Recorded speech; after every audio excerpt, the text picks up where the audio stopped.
Today on Capitol Hill, the memories of the 13 U.S. service members killed in the 2021 Kabul suicide bombing will be front and center. Their grieving families meeting with the House Foreign Affairs Committee, which is digging into the United States' chaotic withdrawal from Afghanistan. 2 years after the nation's longest war ended, the committee's blasting the evacuation as a strategic failure that endangered American troops. And now, as Tom Dempsey reports, these Gold Star families are looking for answers and also accountability. Tom, good morning. Good morning, Marky. Yeah, in just a few hours here on Capitol Hill, lawmakers will be hearing from and meeting with mothers and fathers of the service members killed in that awful attack at Kabul airport during the chaotic Afghanistan withdrawal. The family members want accountability for the day that became one of the deadliest days for U.S. service members in Afghanistan in over a decade. Just over 2 years to the day, 13 American soldiers died in a suicide bombing at Kabul airport. On Tuesday, lawmakers in Washington, D.C. will meet with mothers and fathers of the service members killed, including Marine Corps Staff Sgt. Taylor Hoover's dad, who spoke with NewsNation's Elizabeth Vargas on Monday. When he was 11 years old, he saw the bombing on 9/11. He watched as the second plane flew into the towers, and he turned to his mom and I and said, "You know what?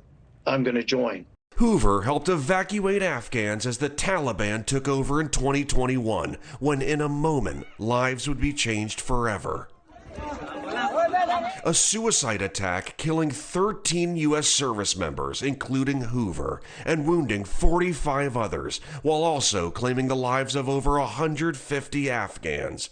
2 years later, the family members of those killed still wonder how such a tragedy could occur. His mother was able to talk to him almost daily, and he described it to her as being very chaotic, the worst that he's seen in his 2 previous deployments.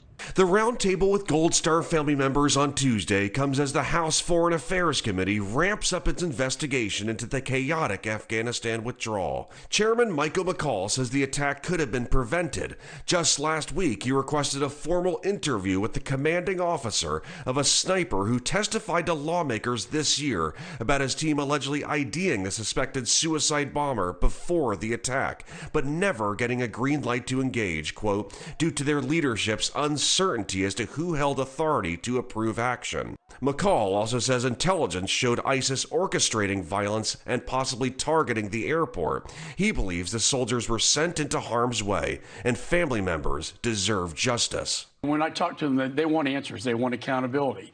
They want to know what happened to their child. They're very angry, and they're angry at the administration about the way they've been treated. Over the weekend, President Joe Biden released a statement honoring the soldiers who were lost and saying that many more will live with the wounds and the horrors from that day for the rest of their lives. Marky? Yeah, and many of those families want more from him. Tom Dempsey, thanks so much. Thank you for watching. Go to newsnationnow.com to find NewsNation on your television provider. And don't forget to click the red subscribe button below to get more of NewsNation's fact-driven, unbiased coverage.